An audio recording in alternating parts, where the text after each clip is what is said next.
എൻ്റെ പേര് അനു. ഞാൻ ആലപ്പുഴയിലെ പറവൂർ എന്ന് പറയുന്ന സ്ഥലത്തു നിന്ന് വരുന്നു. ഞാനൊരു ഡോക്ടറാണ്.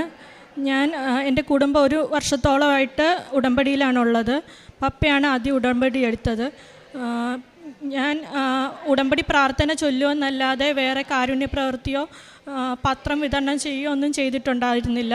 പത്രം വിതരണമായിരുന്നു എനിക്ക് ഏറ്റവും ബുദ്ധിമുട്ടുള്ള കാര്യം. ഭയങ്കര എന്തോ ഒരു നാണക്കേടോ അങ്ങനെ എന്തൊക്കെയായിരുന്നു എനിക്ക്.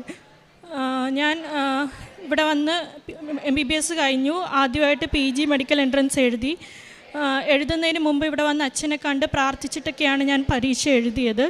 പക്ഷേ റാങ്ക് ഞാൻ വിചാരിച്ചതിനേലും വളരെ പുറകിലായിരുന്നു.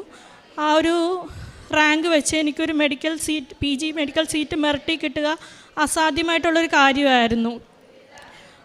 ഞാൻ അതിനുശേഷം ഇവിടെ വന്ന് ഞാൻ തന്നെ ഉടമ്പടി എടുത്തു.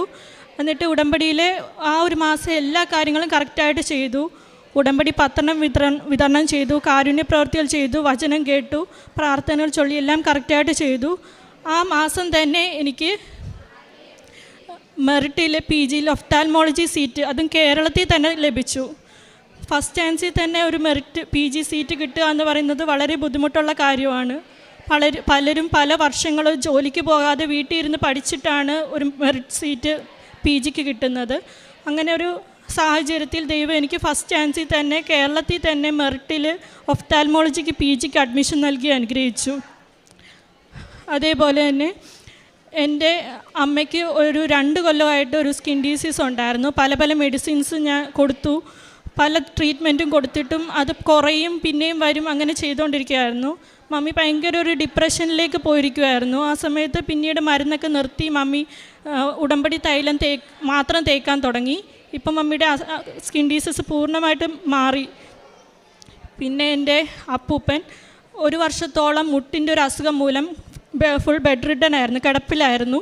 ഉടമ്പടി എടുത്ത് പ്രാർത്ഥിച്ച് പല ഫിസിയോതെറാപ്പി പല ട്രീറ്റ്മെൻറ്റും എടുത്തിരുന്നു. എങ്കിലും ബെഡ് റിഡൻ തന്നെയായിരുന്നു. ഉടമ്പടി എടുത്തു, പ്രാർത്ഥിച്ചതിന് ശേഷം പിന്നെ ചെയ്യുന്ന ട്രീറ്റ്മെൻറ്റ്സ് എല്ലാം വളരെ എഫക്റ്റീവ് ആവുകയും ഇപ്പോൾ ഒരു വാക്കർ പോലും വേണ്ടാത്ത ആ രീതിയിൽ അപ്പൂപ്പൻ ഇപ്പോൾ വീട്ടിൽ കൂടെ നടക്കുന്നു. ദൈവം ചെയ്ത എല്ലാ അനുഗ്രഹങ്ങൾക്കും ഈശോയ്ക്കും കൃപാസന മാതാവിനും കോടാനുകോടി നന്ദി പറയുന്നു.